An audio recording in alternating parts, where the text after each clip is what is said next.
তোমাদেরকে শুক্তো করে আমি দেখাবো। তো এইভাবে শুক্তো করবে, দারুণ টেস্ট হয়। তো দেখো আগে আমি বড়িটা ভেজে নিয়েছি সাদা তেলে, তারপরে করলা, আস্তে আস্তে সব সবজি ভেজে নেব যেগুলো দিয়েছি তোমরা দেখতেই পাচ্ছ। তো সব ভেজে নেব ভালো করে। ভাজা হয়ে যাওয়ার পর বড়িটাকে আমি একটু ভেঙে নিয়েছি, তাহলে ভালো হয় খেতে আরও। তো আলুটাকে ভেজে নিলাম। তো তেলের মধ্যে একটু তেজপাতা, পাঁচফোড়ন দিলাম, দিয়ে আবার সব সবজি দিয়ে দিলাম। তো সবজি একটু নাড়াতে থাকবো। নাড়ানো হয়ে যাওয়ার পর একটু নুন দেবো। নুন দেওয়ার পর আমি কিন্তু শেষে একটু হলুদ দিয়েছিলাম, সামান্য একটু। তো নুন দিয়ে একটু নাড়ালাম, তারপর একটু চিনি দিয়ে দেবো।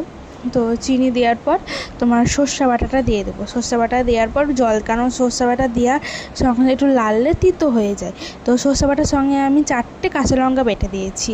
তো জল দেওয়ার পর বড়িটাও দিয়ে দিলাম। তো জল দিয়ে এবার সিদ্ধ হচ্ছে কিনা দেখলাম, কিছুক্ষণ ঢেকে রেখেছি। তো সিদ্ধ প্রায় হয়ে গেছে, তার জন্য আমি পোস্ত বাটাটাও দিয়ে দিয়েছি। তারপরে একটু সামান্য গরুর দুধ ছিল, তো ওটাও দিলাম।